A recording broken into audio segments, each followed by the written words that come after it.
Welcome back. This is the 10th session now of Brojo Online for the Me Improvement Academy and, of course, for Brojo as well. And today's a special one. Today we're going to be talking about building a real relationship. And we're going to be doing so based on a true life story, my story. I've called this session How I Got a Girlfriend, which is a somewhat ironic title because the idea of getting someone actually goes against what helps build a relationship. But I wanted to use that title because I knew it would resonate with you guys. So this is going to be a fairly vulnerable one. I'm going to be talking a lot about myself. I'm going to be talking about the truths that occurred in the development of the relationship I'm in at the moment with my girlfriend. And I won't be talking about her personally. That wouldn't be fair to her. I'm not going to be sharing her details, but I will be talking about me.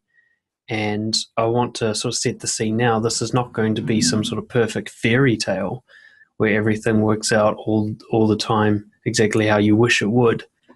What I really wanted to do today was more the true life story of how a relationship builds from complete strangers through to actually being in a commitment with each other. And I want to talk about how I applied everything we talk about here at Brojo to the building of this relationship. So I don't know where we're going to go today. I don't know what's going to happen, but I just know that I'm going to try and share with you a real story, the story I wish I had heard so many years ago. I've been in one long-term relationship before this one. It was right back in high school and lasted till just outside of high school. And I was really, really a nice guy, capital N, capital G, in that relationship. So it wasn't really real. It was a performance that I put on. And since then, the relationships I had were quite shallow and short-lived. They didn't last very long because of my nice guyness. It eventually bore the other person into leaving. And so I took a bit of a sabbatical from trying to build relationships in order to work on myself. I knew that I needed to deal with some of my demons before I could hope to build a relationship, because I was bringing all that baggage into my connections with women. So I'd been working on myself and deliberately staying single for quite some time. And as I started this coaching, started Brojo and working with others, and I finally got to a point where I'm ready. I'm ready to be open and honestly myself in a relationship and to see what happens when I do that. I'm also ready to have very high standards in terms of who I connect with and not settle for someone just because they like me. And I'm willing to try some things I've never tried before and go where no one else has gone before and not follow any rules for a relationship and just build something genuine and unique to myself and, of course, to the girl I'm in the relationship with. And so today we're going to be going through that story. Now, the caveat here is I have no idea where this relationship's going to go. It could end tomorrow. It's there is no guarantee to it. And this session is not about how to get someone and keep them. That's why I said, excuse me, that the title was ironic.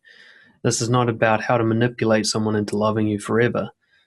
This is just a story about how I met someone, how we connected very deeply, and how that relationship blossomed, and what I think others might be able to take away from that I think would be able to be repeated as a way of building a relationship. So we'll start from the beginning. I'll start with how we met, because this is obviously a huge, huge factor. It's impossible to start a relationship with someone without meeting them first. And I wanted to talk about how I met my girlfriend, because for me it was the way I've always kind of dreamed it would happen, and that is naturally. It happened in a way where when we met each other, it wasn't a planned attempt for me to find a girl. I was just living my life and she was just living hers, and we connected in a shared experience. This is a huge factor, I think, in building a real relationship. I see so many guys now when they go out, the sole reason is to try and find a woman. So they're already just oozing neediness. I mean, if your sole reason for going out and doing something is to find a partner of some kind, then you're already tainting your possibilities. You're already kind of ruining it because you're just so full of neediness. You have this sole purpose of finding a woman when you're really going to be in a much better place to find someone if that's not what you're doing.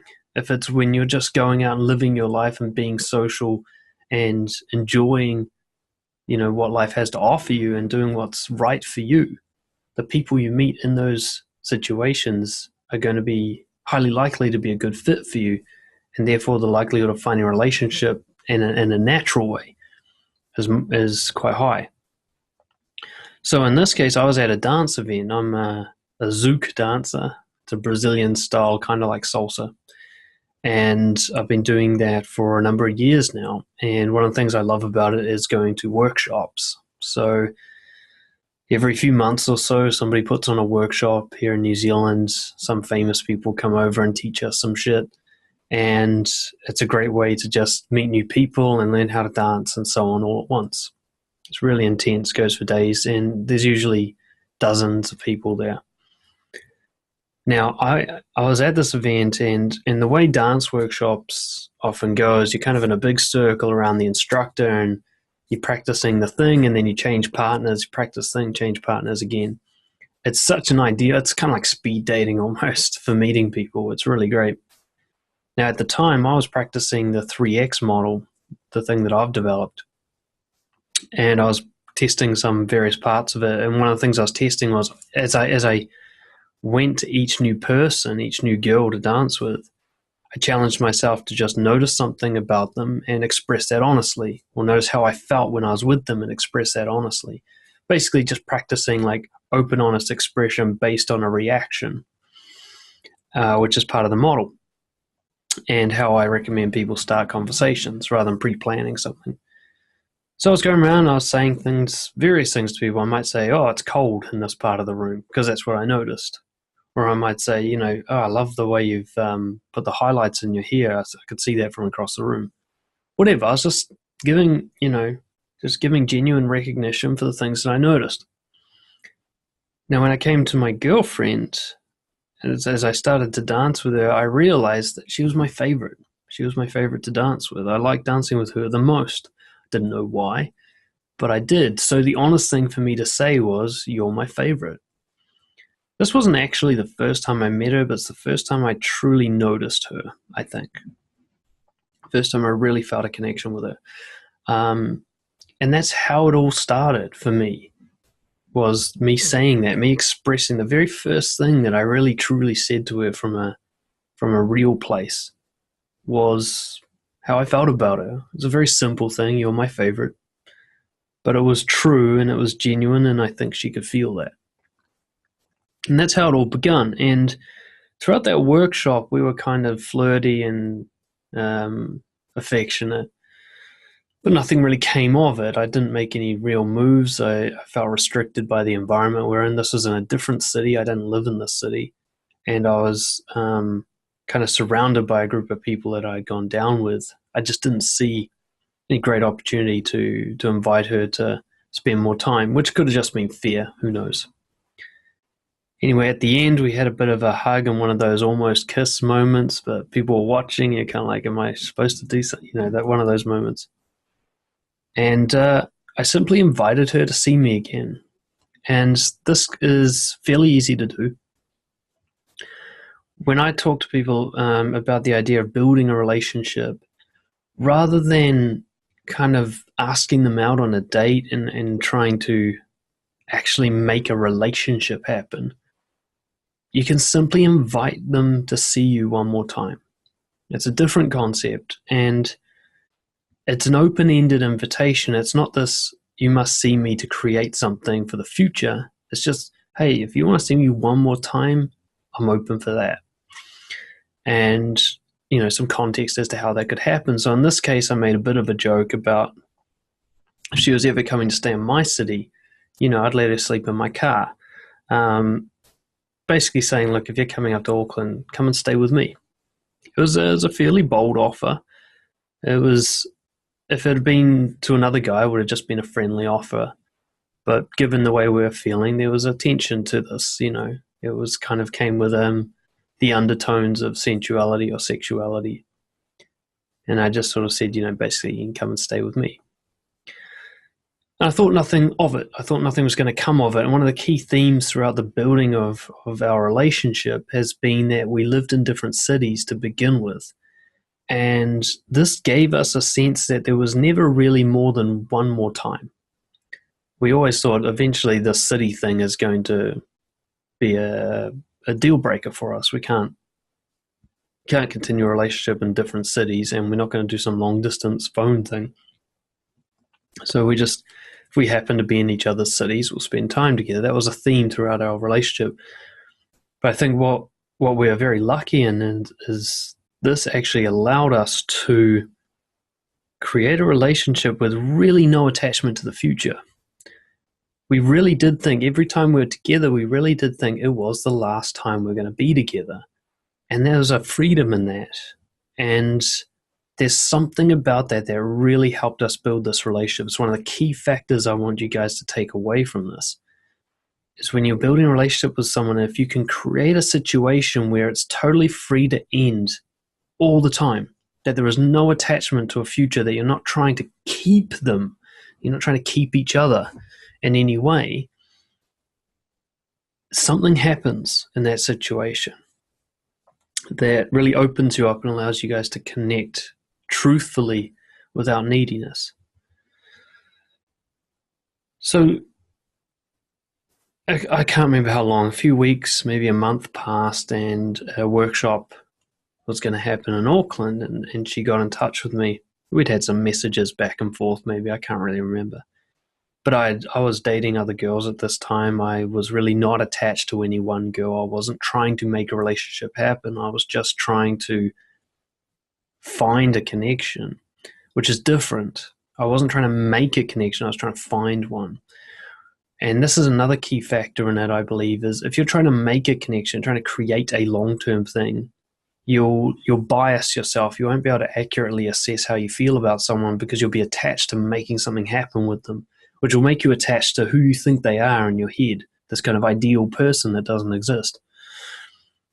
But with these girls, I was just dating them hoping to find a connection, but totally willing to let go of any girl where it didn't happen spontaneously, naturally, without effort.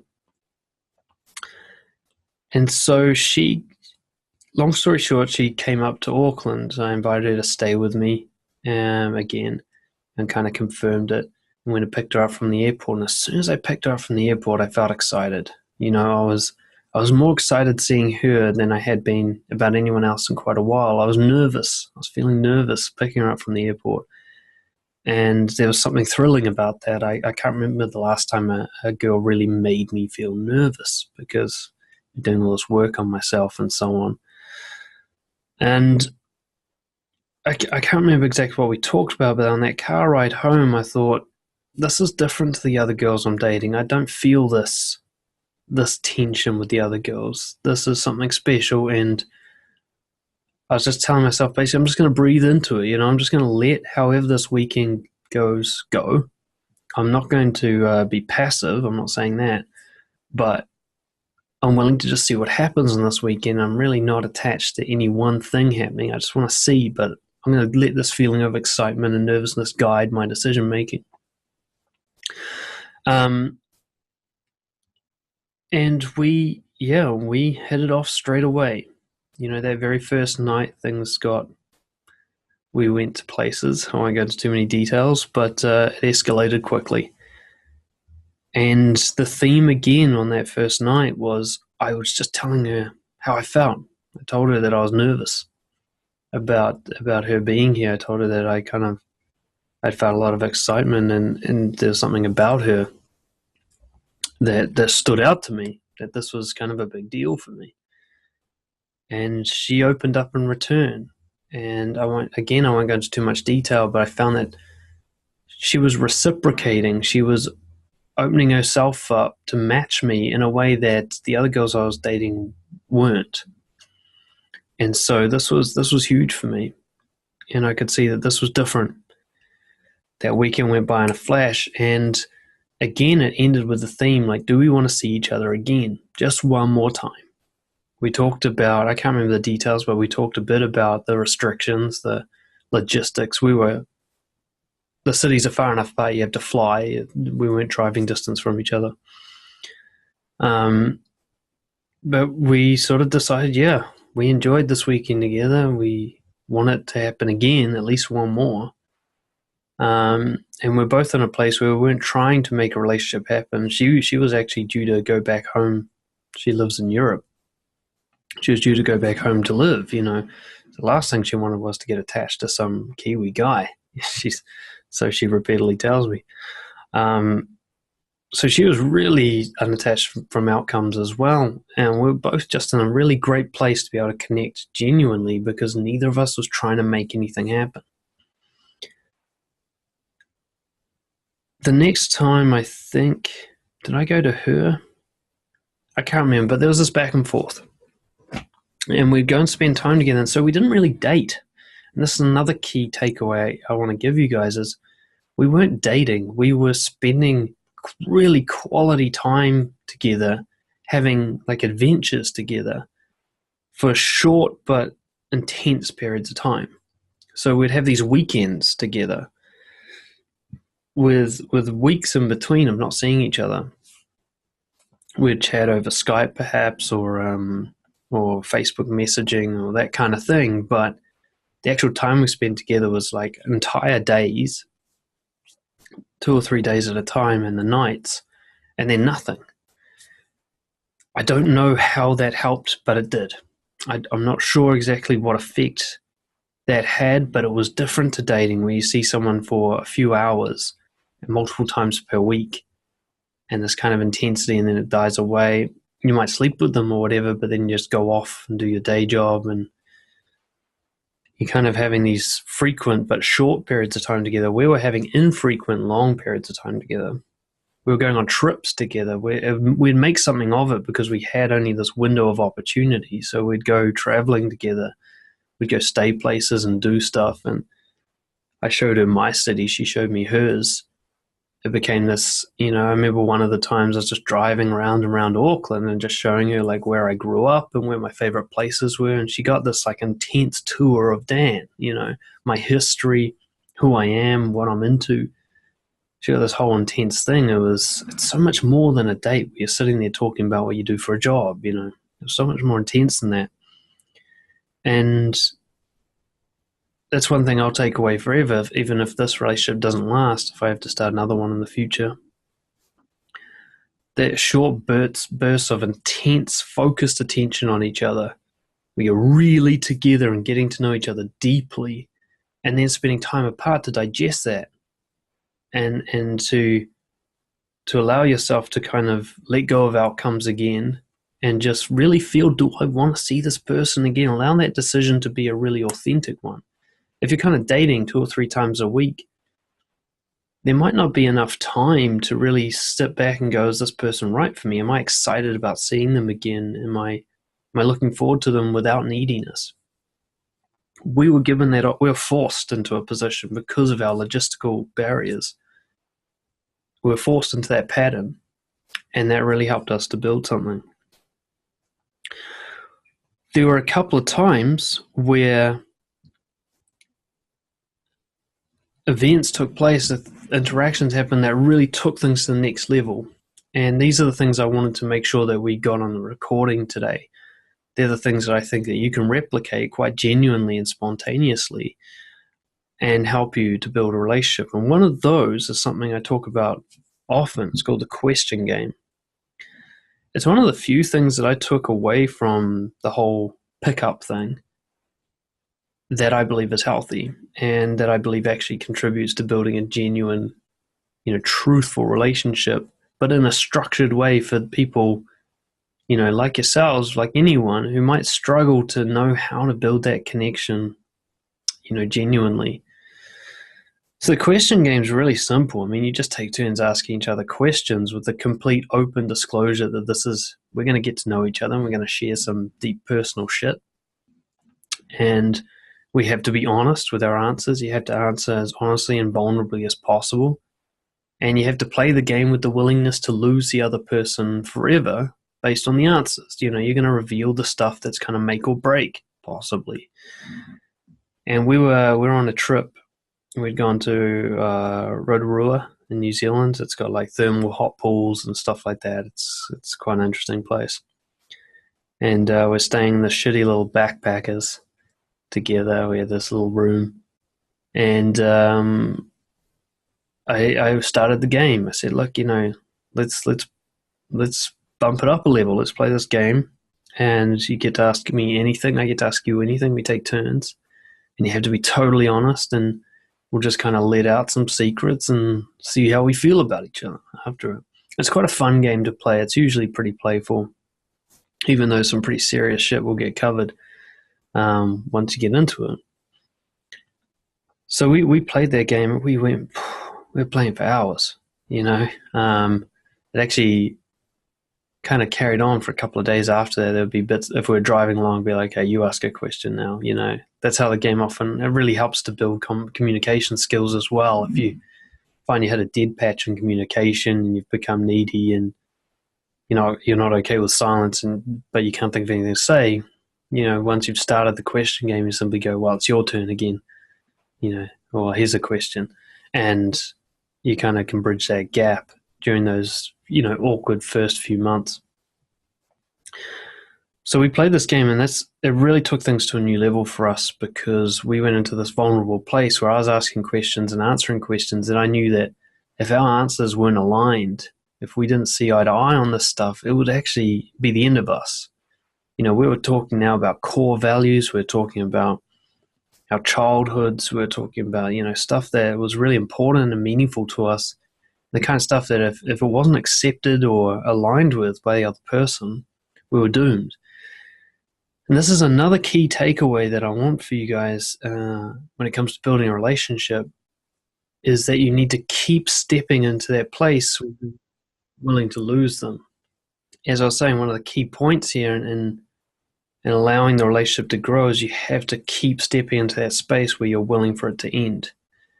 It's this kind of counterintuitive thing that a relationship can't grow if you're trying to make it grow. If you're trying to keep it, if you're trying to protect it from ending, you'll actually go into a space where you're putting it at risk, because now you're going to become inauthentic. You're going to start moderating and using strategy to build something that cannot be based on strategy. This is not like building a relationship with a client at work for the strategy of making money. Building a romantic relationship must be more like drawing on a canvas together, doing a painting together where you each take turns to paint something, and there are no rules, and you're willing to create something that that you don't like anymore and that you're going to end. So when we're playing the question game, basically what we're doing is we're exploring areas that might have been make or break for us. And this is something that we still do regularly. We still have conversations regularly where we explore what's important to us and what we care about the most and what we want from each other. And in particular, paying attention to that space where if this isn't going to work between us, this particular issue, it's actually might be a deal breaker from one of us. So we have to talk about it. So the question game really helped with that, and it helped with balancing as well. While we were playing it, the reason we started playing, I remember now, was I was talking to her about balanced investment. I was like, whatever relationship happens, it needs to be balanced. Both people need to give equally. They can give in different ways, but it has to be an equal investment, or otherwise one person gets put on a pedestal and the other one becomes a worshipper, and that never really works out. And so I asked her, do you feel that we're equal at this stage? Do you feel that we're balanced? This reminds me, I probably need to ask that question again. It's worth to check in on that.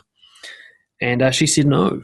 She said that she felt that I knew more about her than she knew about me. And that was a revelation. I didn't realize that. And I realized, well, she doesn't feel safe in that situation. She's going to start closing up if she feels that I've kind of got more on her than she's got on me. So what I did in that situation was I actually told her a big story about me being a nice guy. I told her about my history of being a nice guy, about being needy and everything. Again, this is a make or break kind of conversation. I don't know how she's going to judge this, and that might be a deal breaker for her. That's why I had to say it to grow the relationship. So I told her all about me being needy and so on, and my kind of awful history with relationships, how toxic they were, and how what was building between us was actually the first healthy connection I had really developed. And that this time, instead of trying to make it work, I was going to do the opposite. I was going to try and break it with honesty in order to give it a chance to be a real thing. And when I told her all of this, I asked her, does it feel more balanced now? You've got this kind of history on me now. Do you feel more balanced? And she said, yeah, we're getting there. And that's when we started the question game. So another key factor that's helped us build this relationship is checking in on that investment level. Always trying to see, is each person giving equally in their own way? So we might not give in the same way. Like I might give by letting her see what I'm thinking and feeling, and she might give with physical affection in return. It's not the same thing, but we're both contributing. And this is one of the things that really built a kind of foundation for us, was that I started talking differently the way the most guys do in a relationship. So you ask most guys in a relationship, what are you thinking? This is what a girl will ask a guy often. What are you thinking? And the guy will say nothing, which is never true. There's no such thing as thinking nothing. There's always something occurring inside your mind. There's always noise there. And so a guy will say nothing, and the girl will know that's kind of a lie, that he's hiding from her. And automatically a distrust starts to build. Why is he hiding? What's he afraid of? So on. So what I aim to do as a challenge to myself, and sometimes I slip on this, but I try to do this as much as possible, is I try to keep that kind of that forehead open so that she can see inside my mind. It's a metaphor. I don't cut myself open, but I try to let her see what's happening inside my mind as often as I think to do it. Sometimes there are barriers to that. For example, if I feel that she's, in a bad mood or something, I start to hold back myself, which is a spiral I've been learning about and trying to work on. But generally, I try to let her see. We had this one, we were walking around somewhere, and she just throws it at me like, what are you thinking? Just comes out of nowhere. And at that time, just walking down the street, I was having this, guys will understand, it's just having this random fantasy where her and I were at a bar and a fight broke out, and I stood in front of her to protect her. I don't know why I was thinking about this. Nothing prompted it.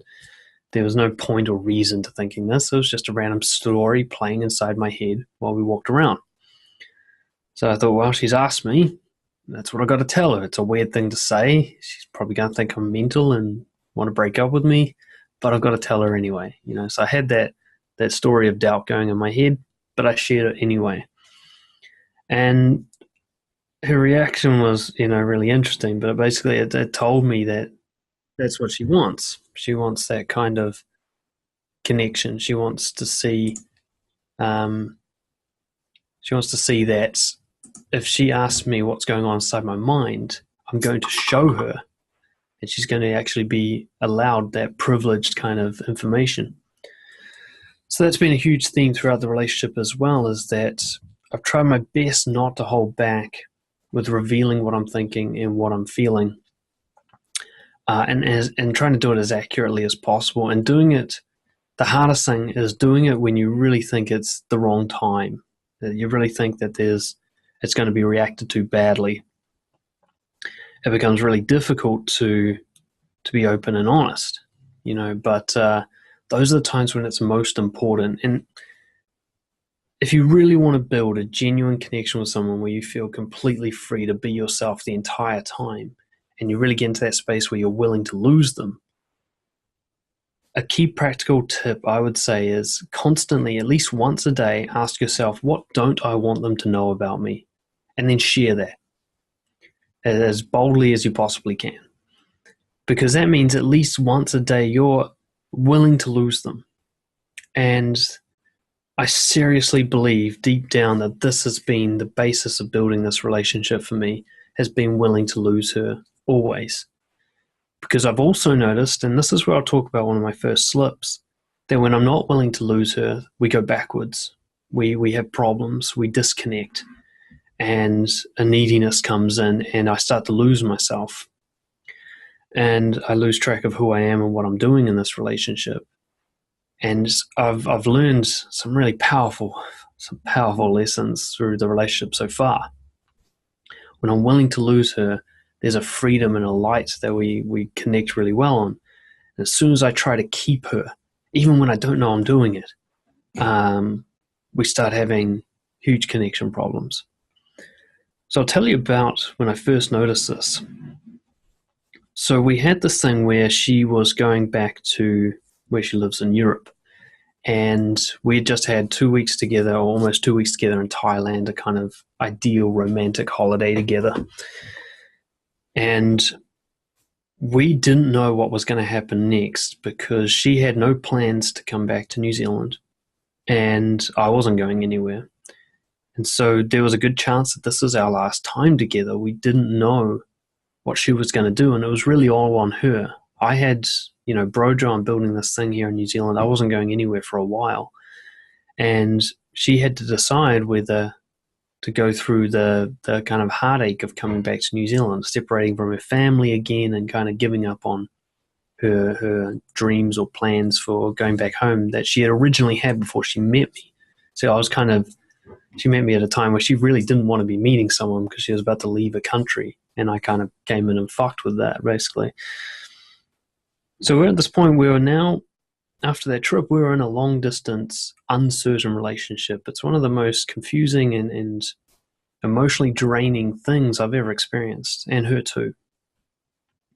We're on Skype kind of twice a day, hours and hours a day. We're talking because we're just, especially after the Thailand trip, we're so in love with each other. But, we were kind of in this place where we don't know if we're ever going to see each other again. It was all based on this big decision, and without telling you too much about her, she doesn't like making massive decisions like that. Finds it very stressful, as most people do, I guess.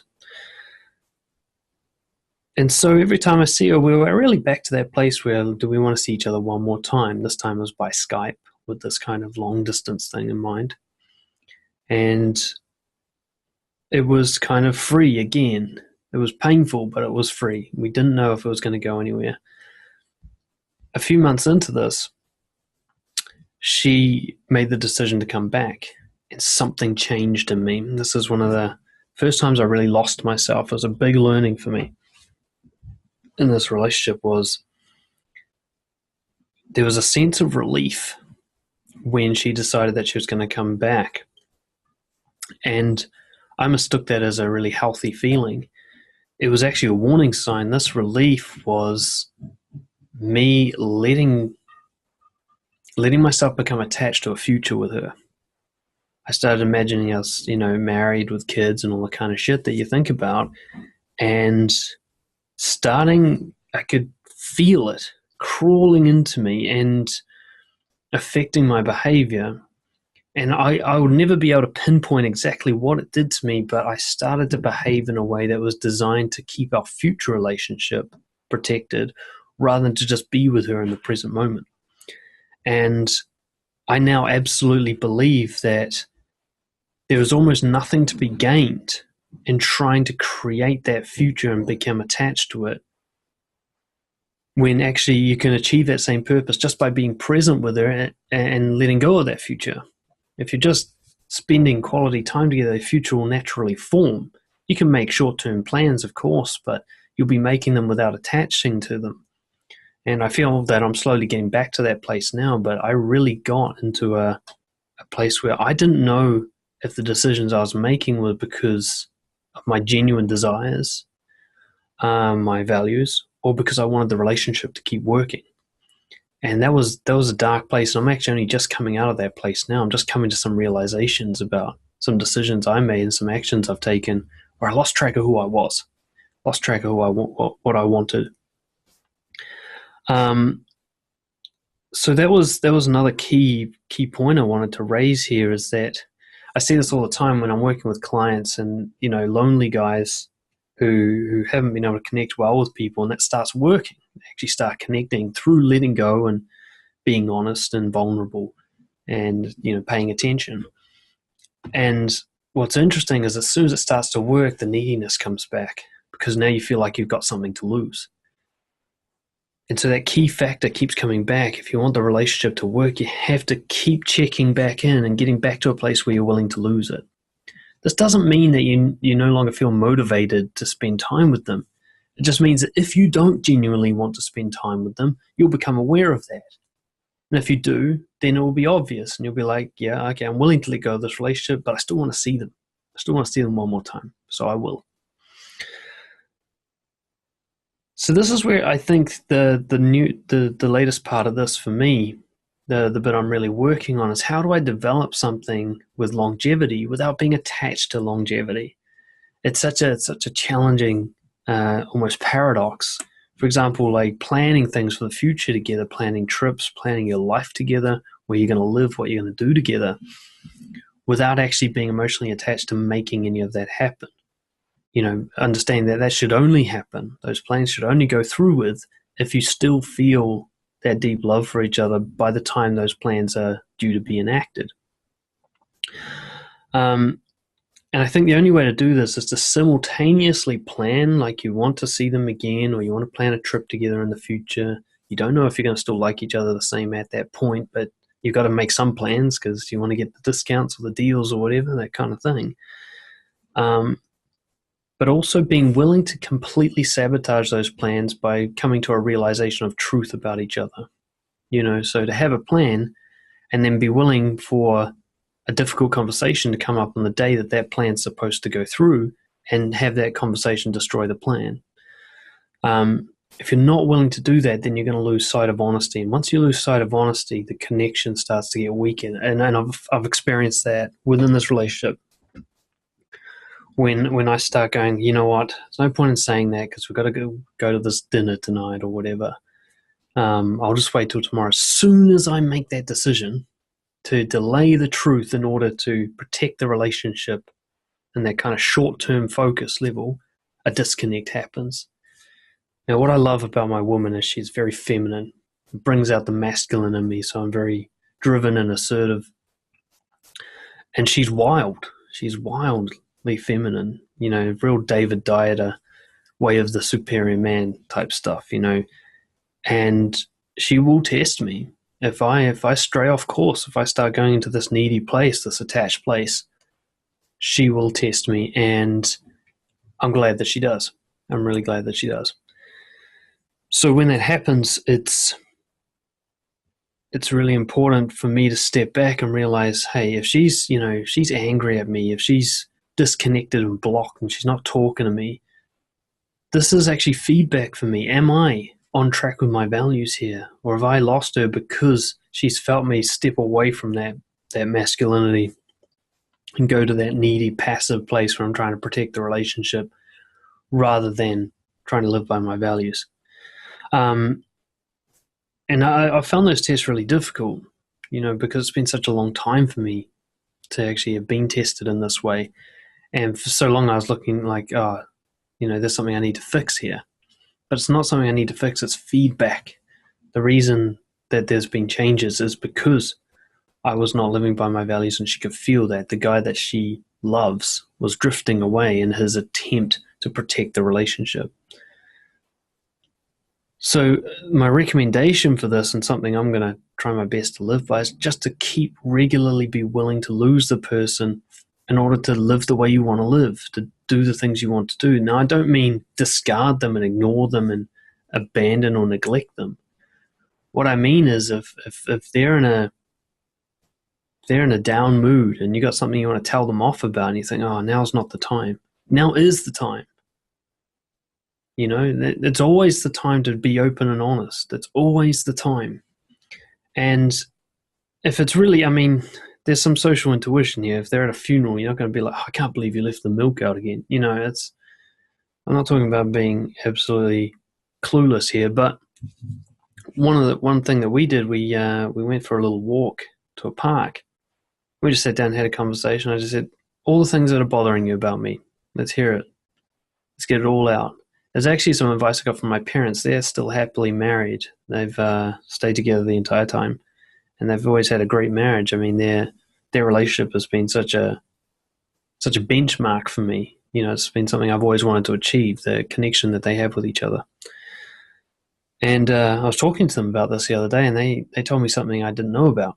And that was when they first got married, the priest, back then there was kind of a tradition, you go to the priest and you say, what advice do you have for us in marriage? And the priest said, look, make sure you get together regularly, once a week, and you just download about everything that's frustrated you. All the little things, and you don't need to fix them. You don't need to change them. The other person, you're not asking the other person to change their behavior. You just make sure they know about it so that little thing stays a little thing. You get it out and get it off your chest before it becomes like attached to a big ball of bitterness. And that's something I noticed. I can let little things go, but they don't actually go anywhere. These little things, they accumulate together. And as they accumulate, you lose track of the individual little things, which were nothing, and they become a big thing. This kind of ball of bitterness or resentment, it can build up really quickly if you're not being honest. So it was really important for me that we keep checking back in and just downloading on how we're feeling. Not just the nice stuff, but the other stuff as well, making sure there's a balance there. So it's deliberately making time in your week for uncomfortable conversations where if you've noticed that they've been distant or whatever, that you call it out and go, okay, last couple of days, you've been somewhere else. Let's, we'll go to a cafe, have a coffee, and we're not leaving until we figure out what the fuck's going on here.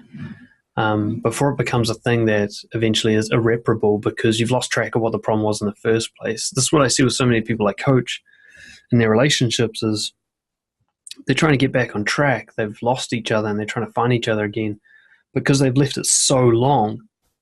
There is no one cause anymore. And so there's nothing that they can really grab onto and deal with. It's a million things that have built up over time, and it's just an overwhelming presence of bitterness and resentment, and it's too hard to deal with. You need to keep releasing that, and it doubles as the act of being willing to lose them. Every time you release it, you're kind of saying, well, if this is make or break, I'm still bringing it up. And therefore you get to release your neediness with it. And that's the purpose of it, is not to ask them to change their behavior. Even if every week them not doing the dishes annoys you or whatever, it's not about them doing the dishes. It's about making sure that whatever resentment you have is let out, and that whatever hurt needs to happen happens without it being such a big level, because relationships are going to hurt. The real, true loving ones hurt, and there is resentment because you're giving yourself to somebody, you're giving your love to somebody, and there's always going to be pain associated with that. It's a price we choose to pay to share our lives with somebody because of all the great stuff that comes from that sharing. So trying to think that you're going to get to a place where your relationship has no pain, I think, is delusional. And it's better to just face that pain head on. As it keeps coming up forever and ever, it's going to keep coming up. It might get a little less over time. I think once the honeymoon period ends, there's a boundary setting phase where you really go, okay, we're kind of in this for the longer term now.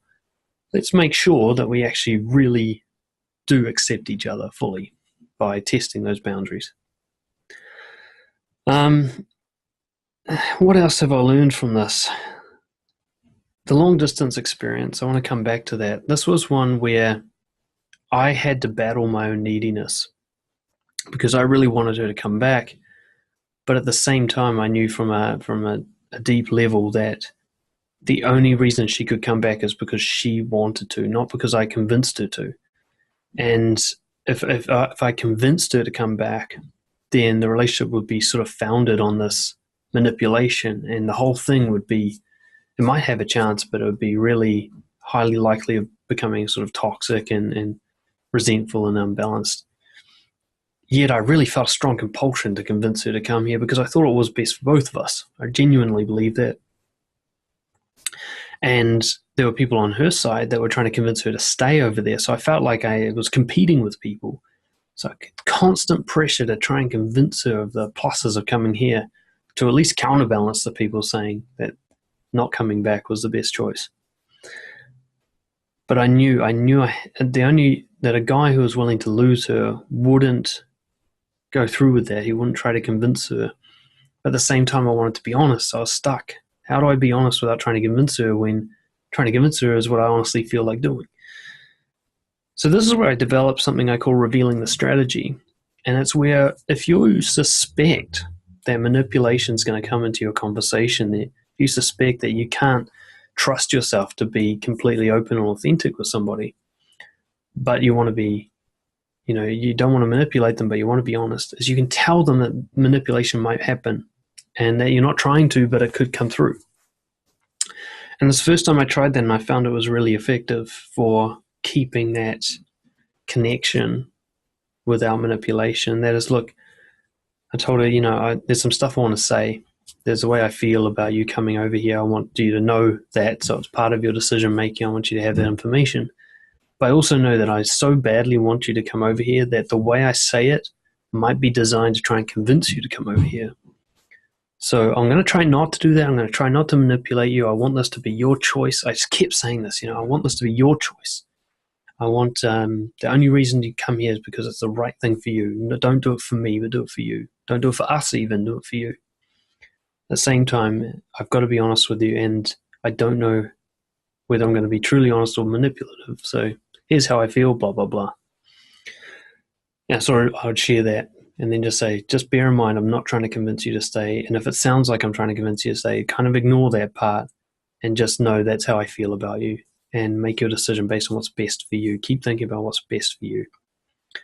So that was something that came up a lot. And again, it's another way of sort of letting go of that person. Is sort of saying, look, the only way for me to express my desire is to do so in a kind of a needy way right now. That would be the honest thing for me to do. But I just want you to know I'm feeling that neediness. So I can't trust that my intentions are pure right now. And just be aware of that. So that way you can kind of give them the best possible chance to hear your truth without being deceitful or manipulative or having that kind of covert contract. You can call it out. You can say, right now I have a covert contract with you. I'm expecting you to do this, but I'm too scared to tell you that. You can bring all that out, and I try to do that as often as possible. Another thing that will come up is it's a mistake to make promises. It really is. A promise is always a lie. A promise is always a lie. Because you cannot predict the future, you cannot promise you will feel a certain way or act a certain way before the event happens. And yet during the building of a relationship, you're going to feel a desire to do that quite often because a relationship has the connotation of being future. As a longevity, we're going to be together in the future.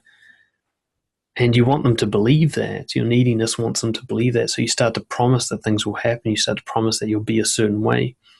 Or you express yourself in a way that comes with longevity. So rather than saying, I love you right now, you might say, I'm going to love you forever. It's your messaging will start to have a longevity to it that actually ends up being a promise. I had a few experiences with this, and I learned some powerful lessons from that. I can't be doing that. That promising, it comes from a petty place of trying to placate them right now to say, look, I'll just tell her that this is going to happen in the future, and then it's almost as good as doing it, and kind of problem solved. What I've been trying to really refocus on is keep coming back to making sure the way I express myself is present. This is how I feel about you now. This is how I'm going to behave right now. Not, this is something you can expect in the future as well. Because especially when you're in the masculine, one of the things she's going to keep testing you on is that authenticity. Do you live up to your word? So stop setting yourself up with words you can't live up to, which is any promise for the future. You cannot live up to your words. You can keep helping her accept who you are by bringing it back to the present. Just being, I'm like this right now. There's not a promise for anything.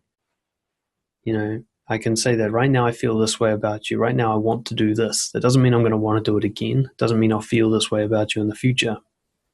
It's just I feel this way right now. So avoid using words like always and later and never. These are words that have a future attached to them. Just say right now. So one of the other things that came up is, we have a slight language barrier. English is her second language, which has made communication interesting because I I've had to forego using complicated words, which I realized I'd kind of slipped into, and had to keep things very simple and yet try to be as accurate and truthful as possible. So try to be understandable without having a full range of vocabulary available the whole time, which has helped me to realize that you don't actually need the full vocab. I mean, most of the time you can express yourself quite openly and honestly with very basic, simple gestures and words, because we overcomplicate things in our minds. Most of the time, if you're feeling great about someone, you can just show that with a big hug or a kiss or something. You don't need to expand on this, poem about how your mind works. But one of the things is that it's very easy to come into a misunderstanding, and I don't think a language barrier has actually got anything to do with it. I think the masculine and feminine communicating with each other often speak in different languages, and so the miscommunication is always right there ready to happen. And one of the things I'd really recommend is constant checking in of understanding. Don't assume that they understand you and don't assume that you understand them, but make it a habit to check in. Is this what you mean? And to be aware when a misunderstandings happen is, what have I misunderstood there? Like, one of the key things is that, the way, again, I recommend reading The Way of Superior Man, David Deida. The idea that when a woman or the feminine is in sort of full flow, the words they use will sound long term when they're actually short term. So I never want you to do that. She doesn't actually mean never, she means right now. Now, a guy will only listen to the content, or the masculine will just listen to the content. Never, okay, I'm never going to do that. Cross that off the list, never to be done again. And then wonder a week later why you're getting in trouble for not doing it. And this is something I'm learning, is actually I've got to listen to the presence. I've got to assume that whenever she speaks, she is not actually talking about the long term, even if she uses long term words. Now, this isn't a form of lying like I originally thought. It's actually quite an accurate way of expressing how you feel. It's a powerful way of expressing how you feel if you let go of the content and listen to the feeling under the content. So when someone's like, oh my God, I never want you to do that, what she's saying is, I am frustrated right now. This is how I'm so frustrated I'm using the word never. That's the real message. When she's like, oh, I don't know. She's not saying she doesn't know. She's saying, I feel disconnected and unsafe to tell you about this right now. I feel blocked right now. And if I can hear that message, then I can actually communicate with her. And then it's up to me to also hold her to account, to practice understanding acceptance with me. If I miscommunicate, she needs to learn how I communicate so that we can learn each other's language. We don't have to speak each other's language. We just need to be able to understand each other's language.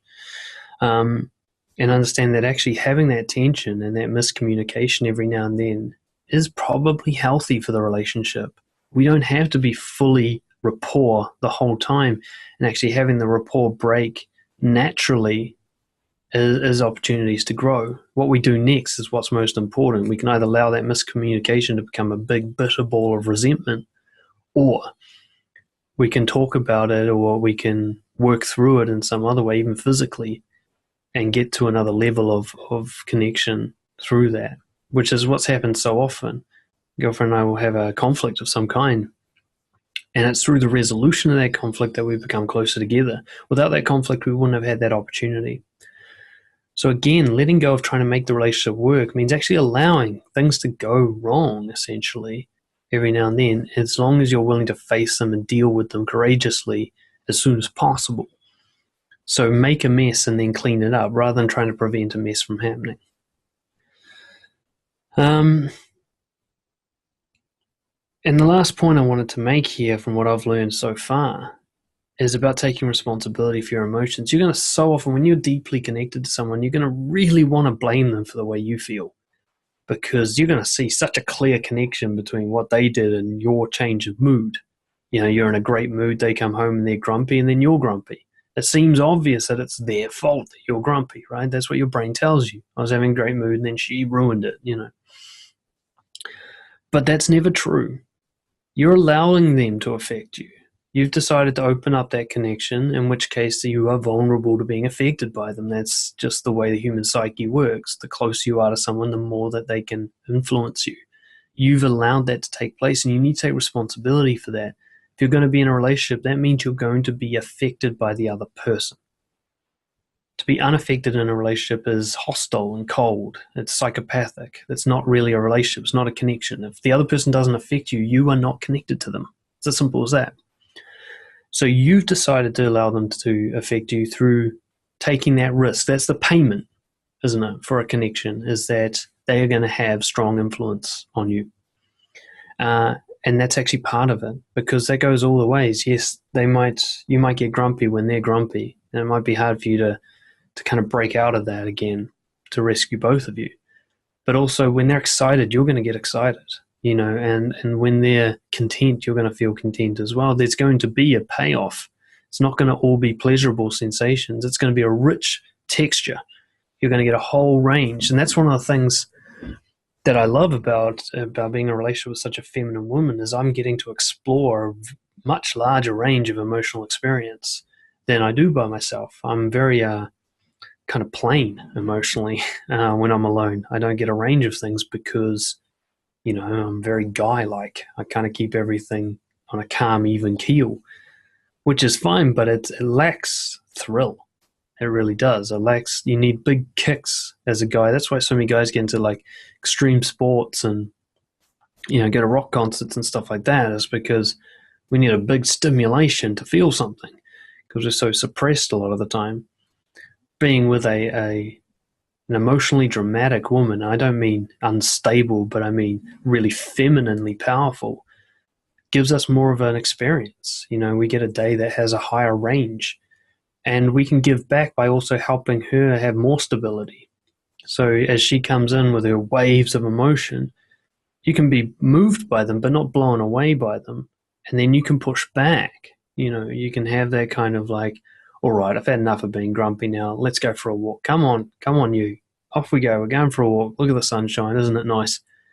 And you can be the one who brings you both out of that wave into another one and take that masculine leadership role.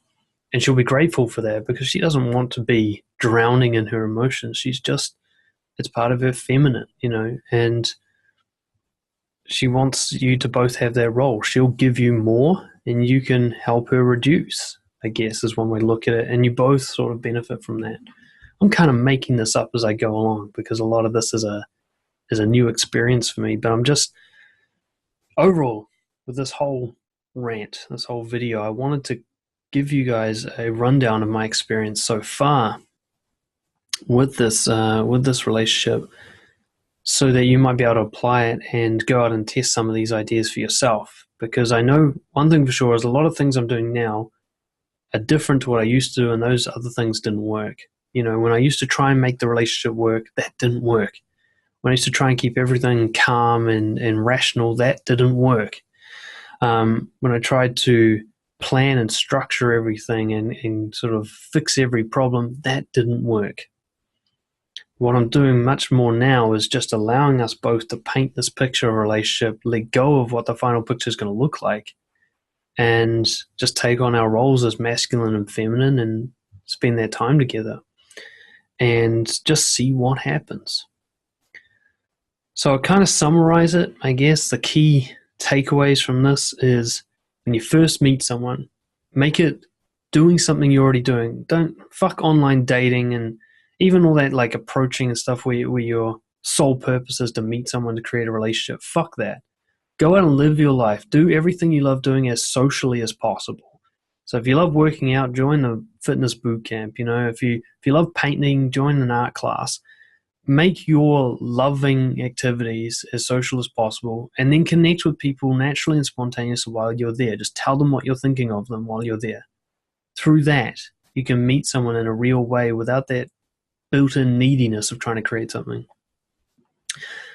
Make your time together scarce and intense rather than abundant and blasé.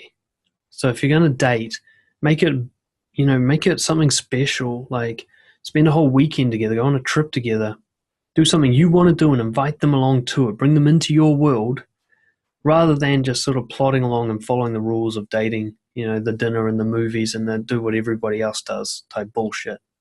Keep saying what you think is going to make them leave as long as it's truthful. So keep letting them see more of the dark side of you with the full willingness for them to leave you after receiving that information. That's how you quickly filter down to a good fit. I mean, you'll see it's only a few goes of this where you consciously go, okay, I'm going to tell her something I'm afraid to share, and she doesn't leave. And in fact, even better, she either doesn't leave or the next level up, she reciprocates. And she says, well, if you're going to tell me that, I'm going to tell you this. And she gives you something big. And you're just like, holy shit, we're really opening up to each other. Like, we're getting to this vulnerable place where we've got the dirt on each other now. We've got some information about each other that we could use to hurt each other if we were that way inclined. We're going to take that risk. Balance the initiating, balance the decision making. I mean, one of you is going to be more masculine, one's going to be more feminine. So one's going to lead more. But you both have to contribute equally in some way. So if one person's going to lead more, then the other person needs to follow, and you need to make sure, if you're the leader, that this balance is taking place. If you don't feel that they are matching you, you need to call this out. And if you think that maybe you're not matching them, you need to ask them if that's the case and allow that space for that to happen. Really focus your attention. When you're together, be together. Turn off your phone. Fuck all the other distractions. Just be together. And then when you're not together, don't be together. And this constant messaging throughout the day and all that kind of bullshit. No, fuck that. You're either together intensely or you're separate doing your other things in life. Try and keep that balance. Reveal all your strategies. Every time you feel like you have expectations about them, if you're trying to manipulate them with certain things, tell them that this is happening so that it doesn't work. So that way you keep on an honest keel and you keep giving them the personal choice to leave. You're never trying to take that choice away from them. One thing I didn't mention too much just before is you need to make room in your life for them once you realize that this is a meaningful connection. It's just like if you find anything important in your life, you need to make time for it.